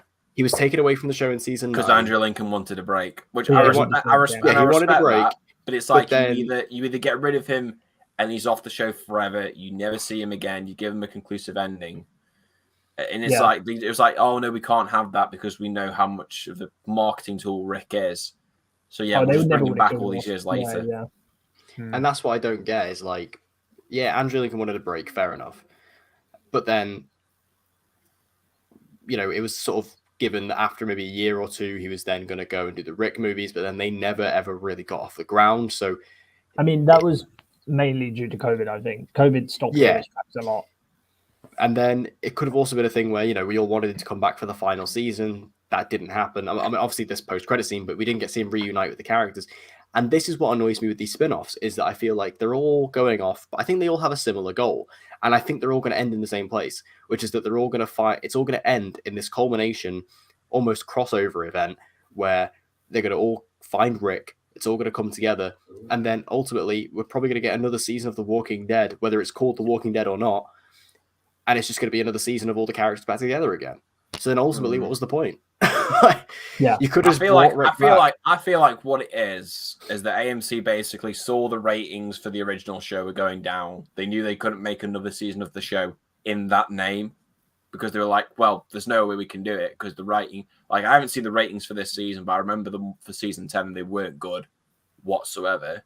So I reckon what it is that AMC saw that, cancelled the original show, and probably just hoping, well, if we just put out all these other spin-offs, we slap all these names of the other big stars on there, maybe the ratings will go up. I think that has also played a part in it as well. Yeah. Because I feel like you gave this to any other network, they would have just said, okay, we're just ending the seasons now. We're not going to do any spin-offs, anything like that. The show just comes to an end. Like almost in a way what they've done with the Flash on CW, where it's like that's coming to an end. Basically, the Arrowverse is going to end there, no spin-offs whatsoever. But it's like they've tried to do that, but it's like they can't have the cake and eat it. They've still got to try and find a way to squeeze a bit more out of this franchise, even though the viewership isn't there. Like, as much as we love the show, the viewership's not... It's been on decline for the last 6 years. That's just a fact. So, it's not what the spin-offs we're getting of, like, Daryl and Negan, Maggie, and then Rick. There's going to be, out of those 3, there's going to be one that does really poorly, I reckon. Because... What? So next year... Could you imagine this man's face if it ends up being the Negan and Maggie one? The thing is, it will be. I think it will be. Yeah. No, it will be that. It will be that. Imagine if they go for that entire first season and they don't kiss. This man will be pissed. Thing is, it's bad, but name recognition works, and the fact that these spin-offs, you've got. I mean, I don't know if we know officially what the Rick and Michonne one's called. I'm presuming it's going to be called something along the lines of Rick and Michonne. So again, you've got original Grimes. I don't know, but you've got the name recognition there. You've got The Walking Dead Daryl Dixon, which I believe is the official name. So you've got that, and then you've got Dead City. I don't know. I can't see it doing well. Should have called it The Walking Dead Sex in the City. Now that is a show I want to see. But yeah, anyway, let's talk about the Rick stuff. What we all really were looking for in this finale was the return of Andrew Lincoln as Rick. And while he didn't return to get the reunion, like we all sort of hoped maybe he would, we do actually see. Mate, I'd seen theories that he was going to turn up to the Commonwealth. He'd been brainwashed by CRM. He was going to kill a member of the main cast. I remember when I saw all of that stuff, and I was like, that is so stupid. That will not happen. Just but imagine if we didn't know about the spin-offs. Rick turns up, just shoots Daryl in the face. No, just shoots Aaron and is like, how dare you replace me? Oh, that would have been something. But we do see Rick looking very grizzled and battle damaged. He looks very like season 5 Rick. He's kind of got the longer hair back, the scruffy beard. He's very grey. Not quite as long as season 5, though. We will admit he doesn't look like a homeless hobo. No, not quite. I'm sure we'll get there. But he appears to be on the run from the CRM. We do see him, like I say, with that jacket. There's a helicopter hunting him. We sort of see that staff weapon that they use in the CRM. Like I remember seeing that in World Beyond. So he looks like he's very much like an ex CRM soldier or something like that. Perhaps he was working for them. I think he's just one of their sort of workhorses, to be honest. Because that's the sort of again, it's hard because you don't really know what CRM is. Yeah. Well, from what I can gather, it's like I think what it is that I think he's basically like it's basically just a slave, I think, to CRM. And from what I can tell as well, the sequence, it's already a flashback in of itself because obviously, like the bag that he chucks is the bag that Michonne finds last season when she departed. So, like, I get what they were doing. They're trying to like tease stuff. They're trying to give you like little tidbits as to what might happen. It's obviously not the way bringing him back that I thought they were going to do. Certainly not what I saw was predicted on some of the forums. But I like that they had him. I would have been disappointed if he hadn't shown up. I wish he could have said an actual line of dialogue in the scene that he was in because he's just pretty fucking silent, just doesn't say anything. I was just there like, I enjoyed it, but I wish we got a bit more. That's just me being greedy. Yeah. He looked great though, and it did get me hyped for this spin-off just because Andrew Lincoln is just so synonymous with the role. He's fantastic as Rick, and I can't wait to see him come back. Also, we do see Michonne. She is wearing this really badass armor, and we see her at the end of the scene kind of ride off into this horde, which I've seen some people say it's a group. I thought it was walkers. I don't know what you thought it was. Yeah, I'm pretty sure it's walkers because she rides her with a sword out. The blooming Rohirrim of like Lord of the Rings, and she's doing it and goes. I was like, I heard like some people say, "Oh, this is like the group that she's been with for this period of time," and I don't know. It just the way the Walking Dead shoots like things. I was like, also, if it was a group, why are they all just milling around in like a field? Like, that's a pretty shit community to be a part of, to be honest. So I think it was walkers, but yeah. So it seems like this Rick and Michonne show is going to be basically a show split down the middle, one half with Rick on the run, one half with Michonne looking for him. And then I guess at the end of the show, the end of the 6 episodes, they will come together. But it was an awesome scene to end it. It did get me hyped. I did literally just jump out of my bed and like start screaming. Especially because I really thought for a sec like we weren't going to get Rick because it came so close to the end. When I was watching with my mate, so like just at the end, he wanted to find out how long was left. I was like, no, please don't do it because I just wanted to like. Yeah. I knew it was like an hour, and I was like, okay, I'm judging that we've just had the explosion, everything's going sort of fine. We must be near the end, but we probably got about 20 minutes. And he flicked it up, and I was like, oh, we've only got like 5 or so minutes. I'm like, oh, fuck's sake, because now I know that they're just going to cram all this shit into the end. And then what was it as well? I think the caption came up, and it literally said like Rick Grimes. I was like, what? I was like, just turn this off, please. Like, turn the captions off. They've ruined it. Yeah. But yeah, it was a really awesome moment. The thing with me is that he's come back. It's just been the sort of thing that these Walking Dead characters, the only one that seems to have gone past The Walking Dead, well, there's a few actually. Sorry, like Ross McQuarrie is now in the MCU. He's doing good for himself. Steven Yeun is pretty big, having been in like Nope and stuff like that. He's making a name for himself. Maggie has kind of just gone, well, I moved on from The Walking Dead. I tried to do a pilot. That didn't work. I was like, Came back. I was like, AMC, can I have my money back, please? I don't like this TV. Like, put me back on this. Jeffrey Dean Morgan is obviously huge. I mean, he was on Supernatural. He was semi big before he came on. He was Dead anyway. Somewhat of a name before. Yeah, and now he's obviously going to be on The Boys. Like, yes, I saw his Instagram post of him reading the script, and I can't wait for him. So hyped. That yeah, he's kind of made a name for himself. But apart from that, there's not really anyone else that has done that. Like Andrew Lincoln saying. I mean, you could argue maybe Denai Guerra because she's Black Panther. Oh no, of course, yeah. Sorry, her as well. Yeah, she's big. But Andrew Lincoln, apart from that, his two biggest roles are Walking Dead and Love Actually. Like literally. Yeah. Oh no, I watched him when he was in Teachers. I remember that show. About 15 years ago. Oh, that's a reference and a half. Jesus. Hang on, this is where Declan confesses. Oh, I love that show. I do. I've never watched it, but I remember it. You know. Yeah, so like when he said he wanted a break, he must have had something planned, and then it just has kind of gone. He did like a Netflix movie last year, I remember. Did he? Yeah, there was it was like I think Kirsten Dunst was in it. I'm looking up this man's IMDb right now. It was like I want to say it was like a Western, not like a Western, but it was set in that environment sort of thing. I have no idea, to be honest. I just remember him being in something. So if it was a Western, he basically just wanted to do Rick Grimes again. Penguin Bloom, it was called. A family takes in an injured magpie that makes a profound difference in their lives. Wow, and it's Naomi Watts. Sorry. Wow. Yeah. So there you go. He's done very well for himself. He's in a Netflix movie that no one's heard of. Yeah, that looks boring. I was looking at IMDb. I was like, that looks boring.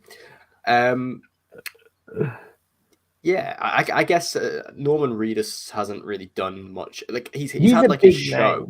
He's a big name, but he's mainly known. Like when people look at him, they don't go Norman Reedus. They go Daryl. Like they know him as Daryl. Yeah, exactly.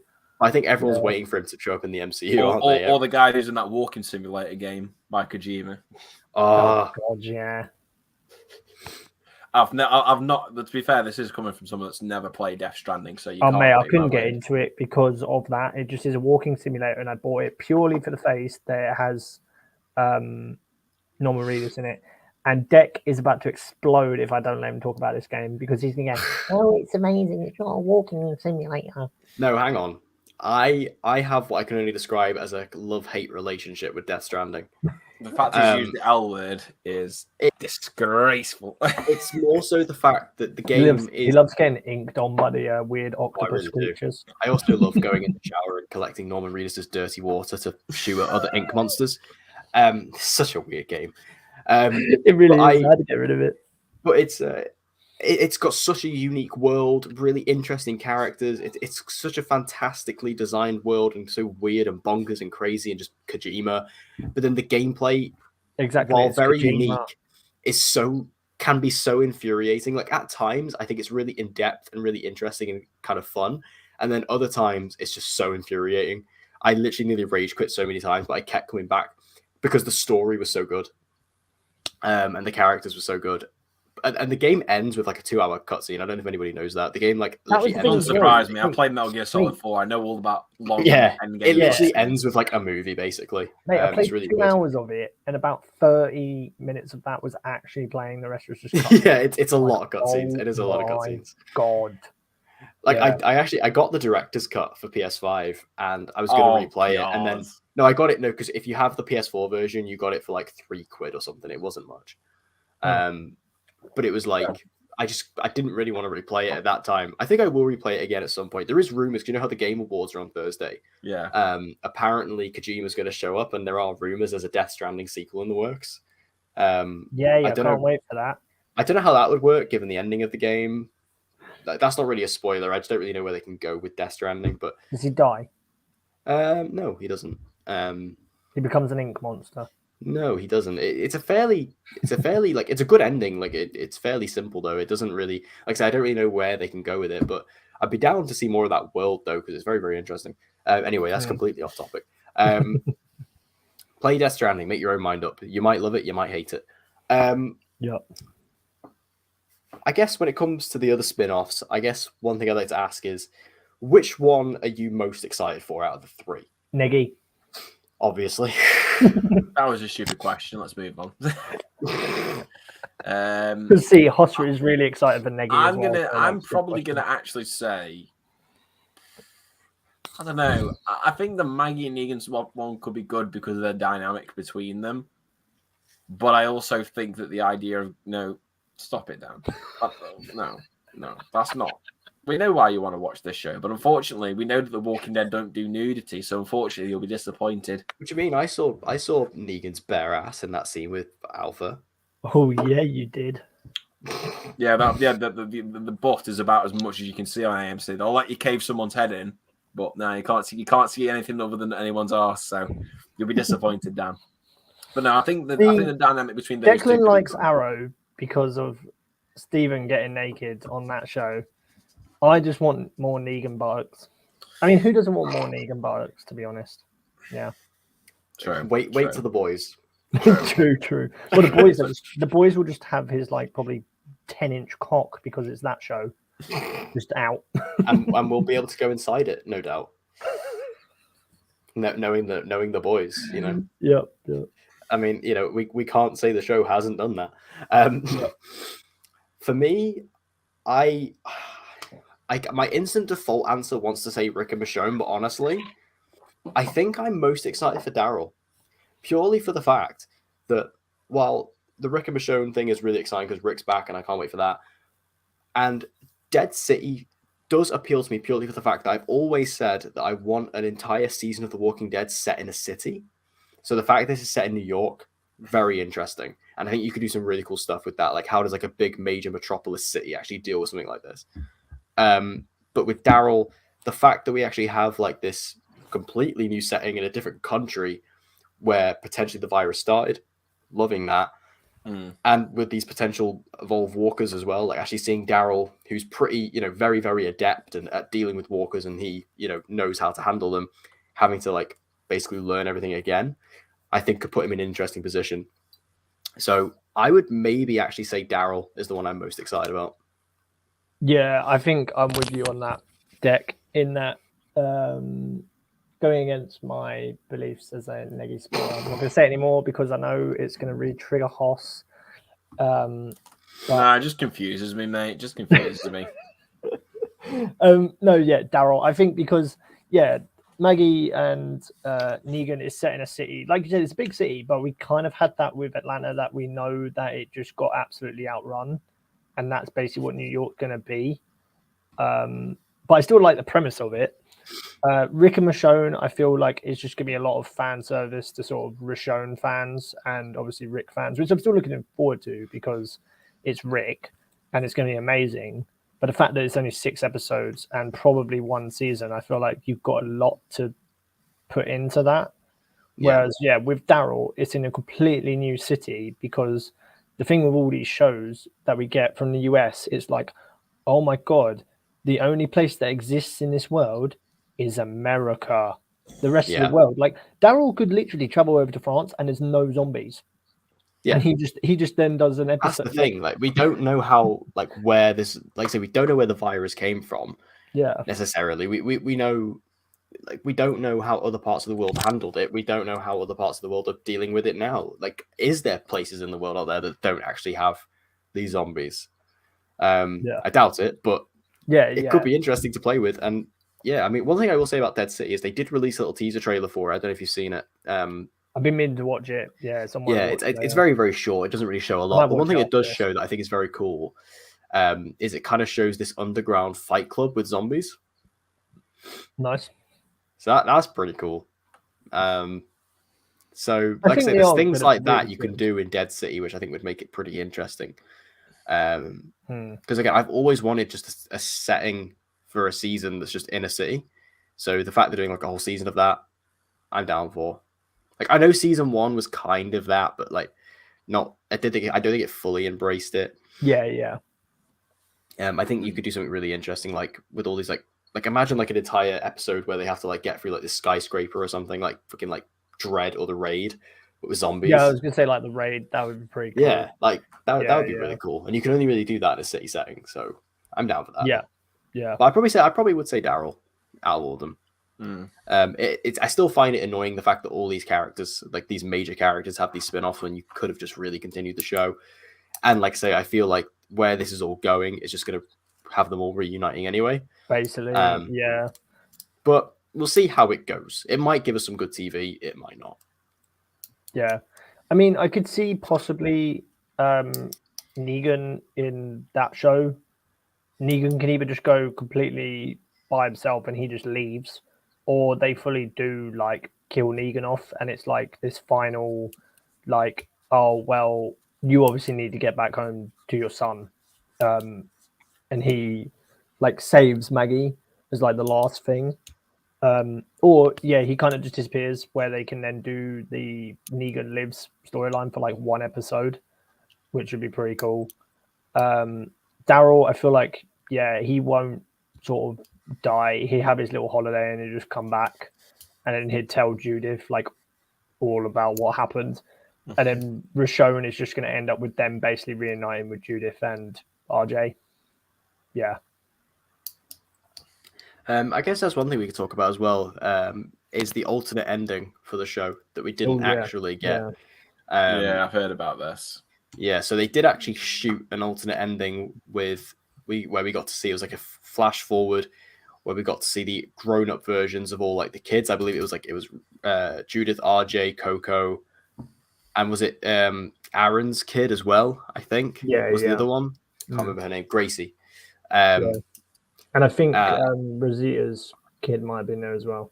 Yeah, Coco, yeah. Oh, right, yeah. So I guess one thing I could ask you is, would you have preferred that ending to what we got? Yeah, in a way that it feels more climactic. Yeah. I would have preferred it for that. I personally agree. I mean, I get it's difficult given the fact they've announced all these things. They have to do a little bit of setup. But I honestly feel like that was a lot more of a perfect ending in regards to making it make sense as a closure. Having all the characters, kind of like the future of the show, if you will, all growing up. I think that would have been pretty good. And I have heard, apparently, because obviously we haven't seen this scene. It might end up on the Blu-ray, it might not. Hopefully it does. But I have heard apparently this scene actually ends with RJ on a radio. Someone is like calling in. He responds to the radio and says, "Hello, is anyone there? This is Rick Grimes." And that's how it's going to end. So they're basically going to end it how it ends. Where Rick's driving into Atlanta and he's saying that words, RJ was going to say those same sort of words of when you obviously get Maggie picks it up in that camp. I think that would have been such a better ending, to be honest. You don't have to show like who from like the older cast of like Jerry and Aaron is still alive. You just show the kids and it's like, well, okay, yeah, they survived. And then you don't have to do much with them. Just have them as like, yeah, they're still there and they're still obviously just trying to look for survivors and stuff like that.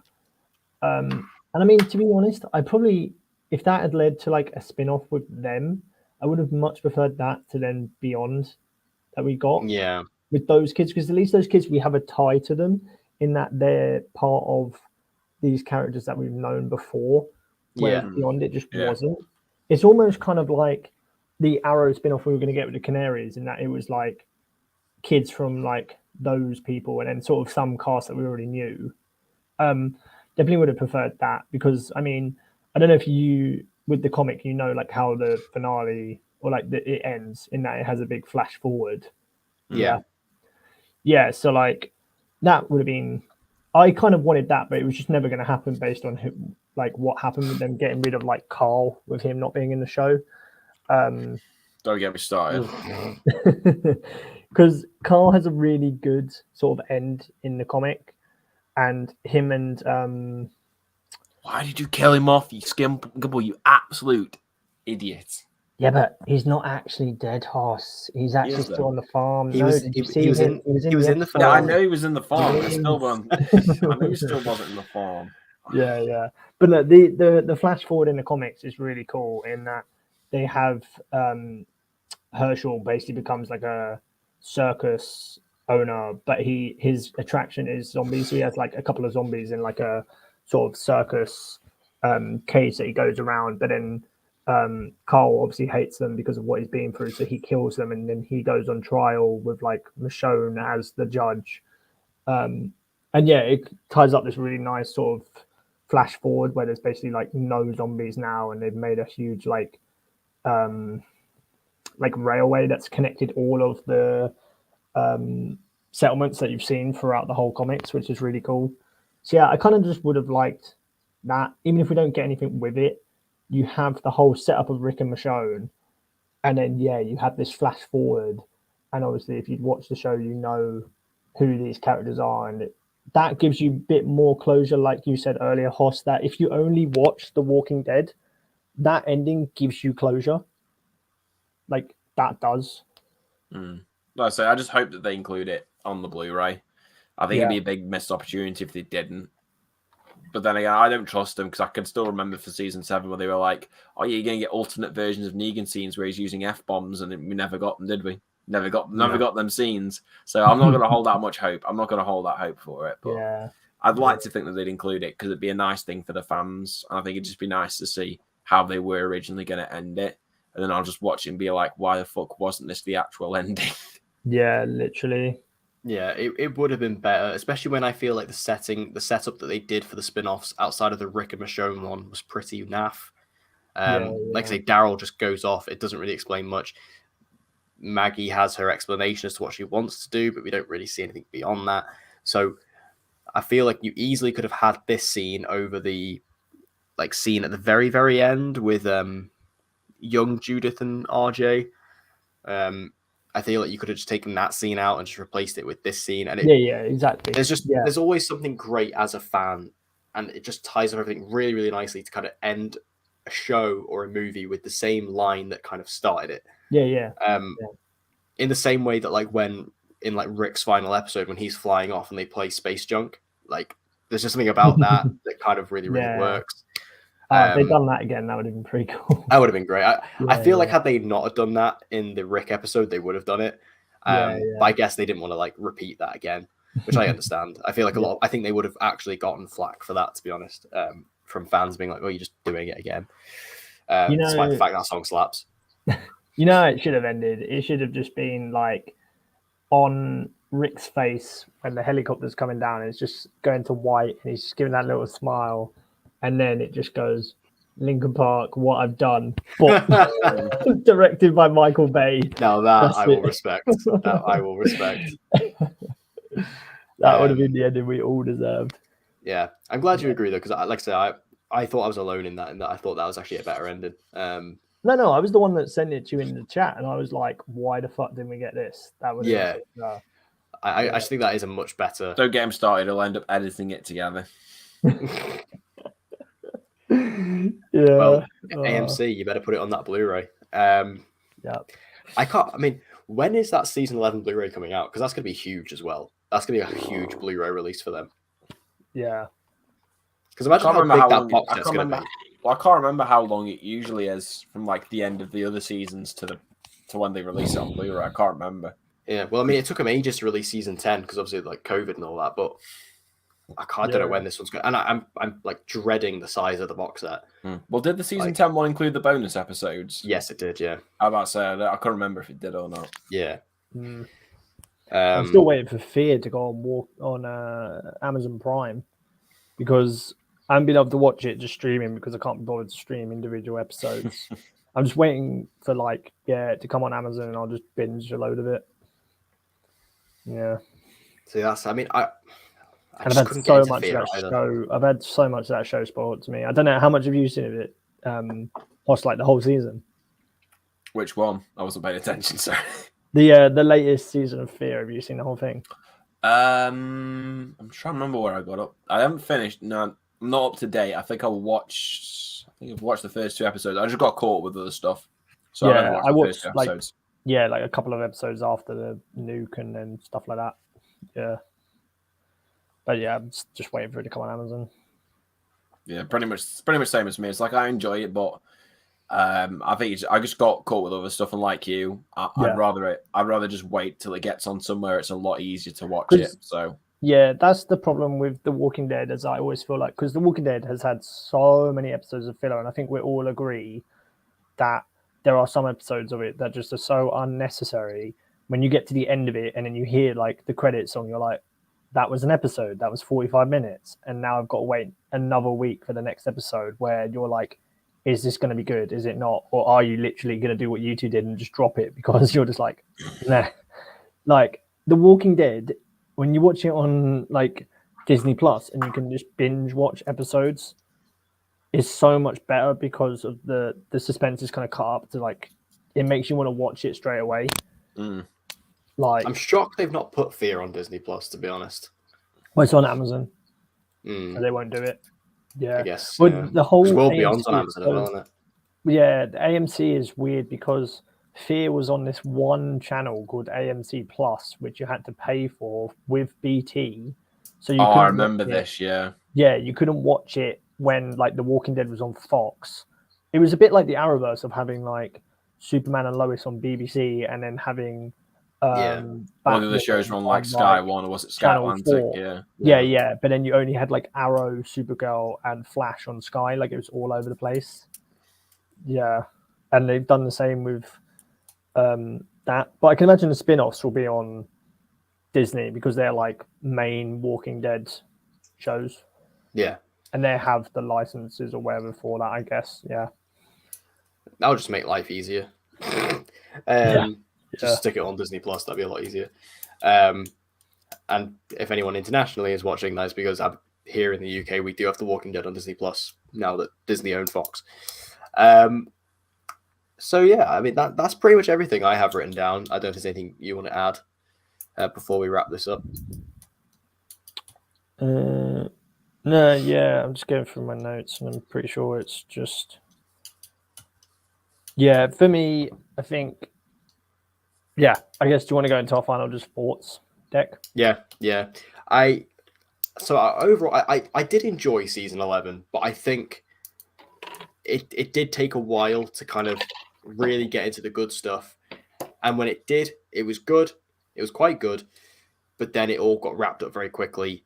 So it kind of didn't feel like the most satisfying conclusion. I wasn't unsatisfied with season 11. Like I did enjoy it a lot. And again, there was a lot of good stuff to it, but I feel like it could have been a lot better as the ending to this pretty monumental series. Yeah, it just feels like it's just a chapter closing, and we have too much that is still yet to come out. That it just wasn't a franchise.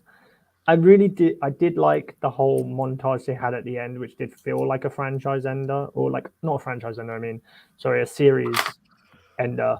But yeah, it's going to end up in having sort of a one-off episode where it's going to be called like the Rick and Michonne one will have like an episode called The Walking Dead or something where everyone is reunited and they finally have like Carl's dream of everyone kind of eating around the table together. Like again, sort of what they did in this final episode, but like one with Rick and Michonne like back. Yeah, it was a good season, and the series will always be like one that holds a lot to me. Like, it goes down in history with like Prison Break and sort of Arrow for me as being like top tier shows that I'll always just want to rewatch again. And I definitely feel like I will, because watching episode 1 again, like I really did want to. I want to see like early days Rick and then sort of like the prison and stuff again. But yeah, there's just still too much going on that it just doesn't feel like it's ending. So we'll be back like in a year's time talking about another series. Yeah. I enjoyed this season. I say I enjoyed it, but I do think as a final season it is a bit disappointing. Like I say, because it is trying to set up so many other things. I feel like the first third of the season with the Reapers ultimately felt a little bit pointless.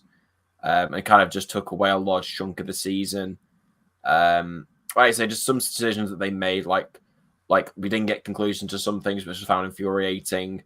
I didn't feel like they said we said there wasn't enough character deaths. I felt like there was a lot of characters that I felt like you could have got rid of, because I don't really feel like they did much with them to warrant keeping them around, which was a bit disappointing. But I enjoy it overall. I think I'm just mainly a bit disappointed because, like I said, I think Angela Kang did a really good job with season 9, and it's just almost like since then, I just don't think she's been able to recapture that. I don't think it's helped with the fact that these 2 seasons have been longer than 16 episodes. I definitely think that's played a part with it as well. But it also just reinforces my whole major criticism of The Walking Dead as a show that I've had since season 3, which is just the too many episodes, which means there's too much filler. So I think it's a decent season. I'd probably say I'd probably put it in the middle, maybe towards the end if I was to do like a ranking of all the seasons. And then on the show as a whole, I've had a weird relationship with the show. Like I've made numerous rant videos about how much I've hated certain seasons, and I enjoy it for what it is. I know that it's a big TV show because of ratings wise, and it was one of these, like, I guess how you call it, like an event TV show where, like, at its peak, everyone watched it. It was all like no one would shut up about it. But I think for me, quality wise, I feel like it's been very inconsistent. Like, the seasons I love the first season. I love season 3, season 5, season 9. But then you've got seasons like 7 and 8, which were absolutely abysmal, which was just like a slugfest to get through. So I can't agree with you, Dan, in the way that you call it one of the greats. I personally can't say that because for me, there's too many seasons that I either really didn't like or found very difficult to get through for most parts, but I still enjoy it for what it was.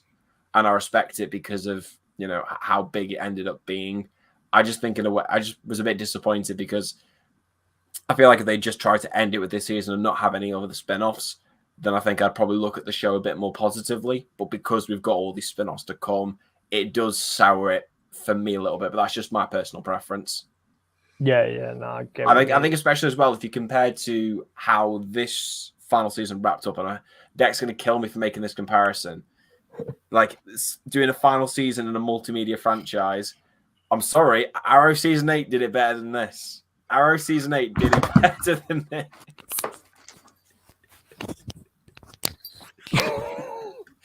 What I mean is in the fact of when you watch. I don't care what you mean. When you watch Arrow season 8 and that finale, all those characters are wrapped up. There's no they're not. They are though, because you know that 95% of them characters are not going to show up in any of the other shows. Diggle is the one exception because, of course, he crosses with all the other shows. That's a given. But there's how more the fuck of a finality. Dinah and Renee set up or ended well. Sorry.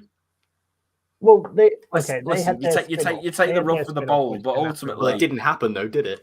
But and that's always been my whole point. No, they didn't have the spin-off secured, and therefore they didn't give them the ending they deserved because they thought, we'll do it in the spin-off, and the spin-off didn't happen, then it all got cancelled, so it was all pointless. If that's the case, then do you know what you want to just do, Declan? Do you know what you want to just do? Just don't watch the episode. It's not essential. Just don't watch the episode. I'm never watching season 8 ever again. Just don't watch episode 9. You can rewatch the entire season. I can tell you something that's a damn lot better than season 4. No, because I don't need to rewatch the entire season. I think you do. I think you do because we were supposed to do a 10th anniversary Arrow podcast episode, and you backed out. When was that discussed? I don't remember that. I'm pretty sure I probably came up with the idea, mate. He came up with the idea. He did. He came up with it. Yeah. Right. Anyway, sorry. Carry on your point. Talking about spin-offs and it being not secured, that I am, to be fair, really glad that they came up with this idea and they got greenlit and they are like happening. Because my God, if we went through that whole thing of, oh, there's gonna be a Daryl spin-off coming along, and then eventually Daryl just like, or Norman does a convention and he's just like, oh yeah, by the way, it's just not happening anymore. We're like, what? That completely, what Dan said, would just sour the whole finale, and that's just set up and it's just gone straight down the pan. But then we talked about earlier that I think the only reason they ended the main season is because they wanted to do those spin-offs. Yeah. Go on, Deck. Explode. No, I've said my piece about all that before. I don't need to do that again. Those days are gone. In terms of The Walking Dead, it's it's a strange one. It's a rocky. It's a bit of a roller coaster ride. I think you'll have nostalgia when you rewatch it again. I think there'd be. I absolutely do. I mean, the thing is that I would consider it an all-time favorite show of mine, but I also find that weird to grasp given the fact I stopped watching it at one point. So I feel like it's difficult and maybe not completely truthful to say that, but the thing is, it's so monumental, and I think the reason why I do consider it an all-time favorite is because it was one of the first shows I really got into, like along with the likes of the Arrowverse. The Walking Dead was up there, and I think it left a mark on the entertainment industry. It left a mark on the television world. But like you say, it's a bit of a strange one because ultimately it ended. But I think the way you put it, Dan, is pretty spot on in that it felt like a chapter closing rather than this story actually coming to a close, especially with the way the episode sort of ends with, the story sort of comes to a close and then we get the Rick scene and it's kind of like a new beginning. So yeah, a good show on the whole. Definitely has its ups, definitely has its downs. I would say certainly same as you, Hoss, season 7 and 8, fucking awful. I hated season 7, and I think season 8 is a tad better, but it really didn't do much better. And I stopped in season 8. Season 10 definitely has its low moments. Season 2 is it's definitely on the slow side. I don't hate season 2 as much as most people, but nah, bro, that's the Coronation Street season. I can't be dealing with that. Coronation Street on a farm, mate, with some zombie show. Nah, not about that. I'm not about that life. But then you do have the likes of season 1, 3, literally. 4, 5. I'm telling you right now, if it wasn't for Shane in that season and the back, I want to say 5 episodes, that season would be right down there with 7 and 8. I'm sorry, that season is boring as hell. Ooh. To be fair, I've only ever seen it the once. I'd have to rewatch it. It's painful, bro. Like, you can tell that they fired writers midway through that season because literally nothing happens. It's just literally like watching an episode of Coronation Street. Oh, yeah, I did. I got with Shane. I'm pregnant with Shane's child. I don't know if he's the daddy. Who's the daddy? I'm just like, where the fuck are the zombies? And then the episode where they're trying to dig the zombie out of a well. Mate, if you want an episode of Coronation Street, I was watching some like old clips, and it was this one of like the fight between Carl and Enid's like ex boyfriend, and they're having a fight, and he's like, that is literally like fight scenes you get on a soap opera. I'm sorry, and they both sort of go together, and they're like wrestling each other like that, and eventually Carl just manages to push him to the floor, and then the other bloke's on the floor, and he goes as if he just had the wind knocked out of him, and it's so bad. Yeah. Daredevil wishes it had that fight choreography. So I mean, overall, The Walking Dead, it's certainly a show. It's certainly a show. But I do think, I think you have to respect it in a way for what it did and the mark it left. And I am interested to see what they do with this franchise going forward. I do wish, honestly, they just would have ended it and that would be it. But AMC, as we all know, loves making money, so they're not going to do that. But like I say, with the spin-offs we're getting, I do have interest in all of them at least, and I will be checking them all out. Whether I stick with them, because I mean I haven't stuck with the other 2 they did, so we'll see.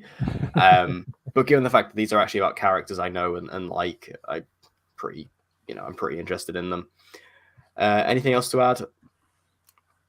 Milking me. I saw you put that in the private chat and I ignored it. You didn't need to put it in that one as well.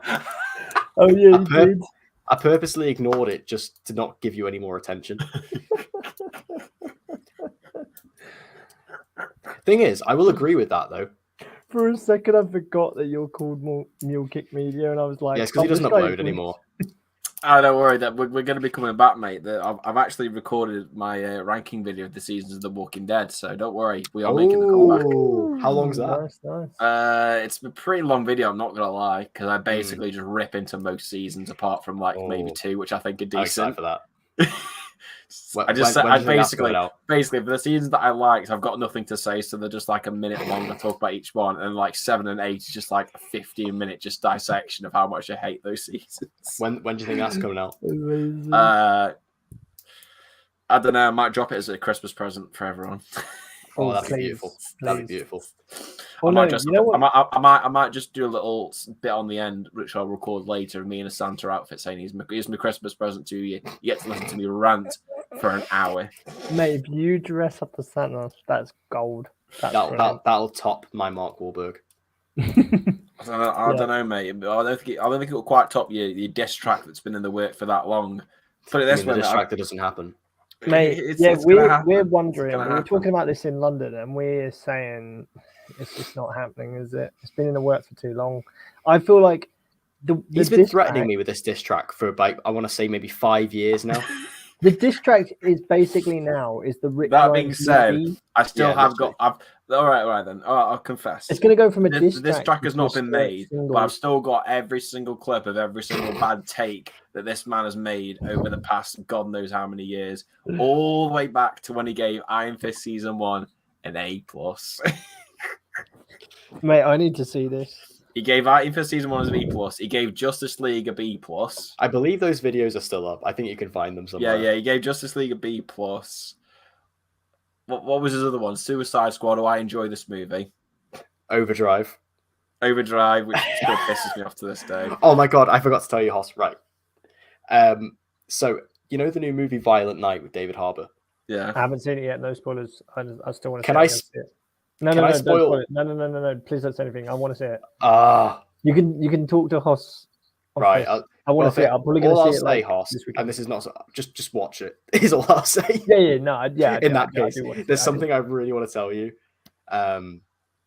Is it related to Overdrive and somewhat? Actually, no. It's to do with an inside joke that we have. Oh no! I feel like I know what this is. I know what this is. What, just between you and Hoss, or like on a live podcast? Well, you'll be aware of it in some degree, but I don't know if you'll know it quite to the same degree that me and Hoss do. I feel like I know what this is, and I'm right. I'll give you a hint, Hoss. Yeah. And this isn't a spoiler at all, Dan. Uwe Boll.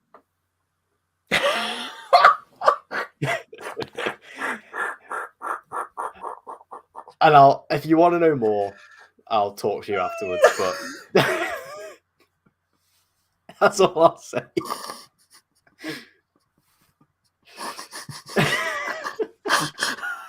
But it also, as another hint, because again, this isn't a spoiler at all to do the movie, but I think this might help you, Dan, understand what I'm talking about. It has a connection to Arrow as well. Okay. Do you know what I'm talking about? Yeah, there we go. Right. I'm confused. I didn't see this film. Mate, it's not in my local one. I have to trek a little bit further to see it. It's really annoying. But I will. You have to. Oh, man. Oh, my God. Is there a certain someone who's in this film who we might know by some chance? Yeah. And he is absolutely incredible in it.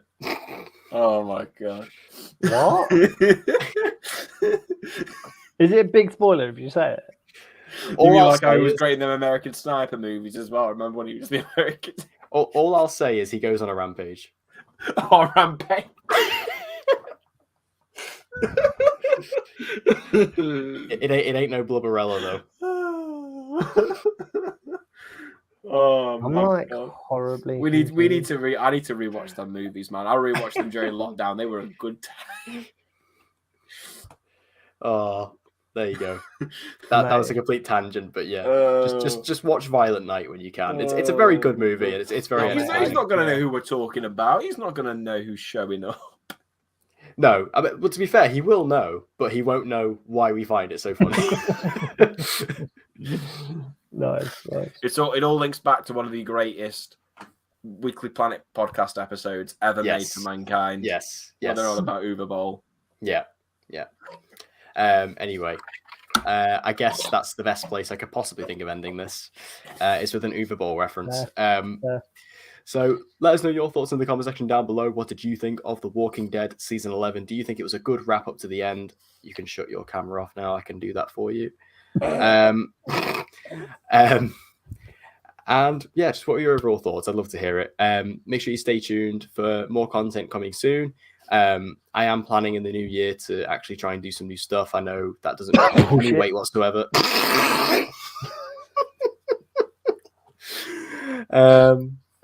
Wait, in the new year of what year? 2025? 26. Give myself a nice broad window to work with. Hopefully, I'm going to try and get a new laptop in the new year if I can afford it. Probably not because I'm broke.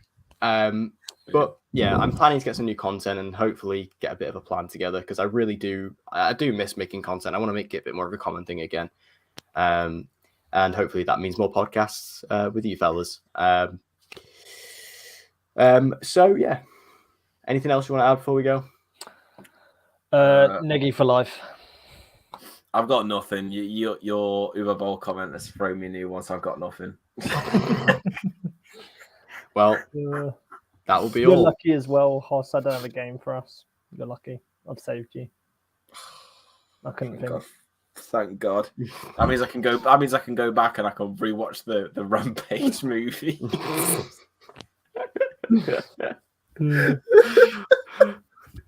Don't forget about Suddenly. One thing we talked about in London. that was masterpiece before he left us on this earth. He gave us Suddenly. Wait, I think I know what you're on about.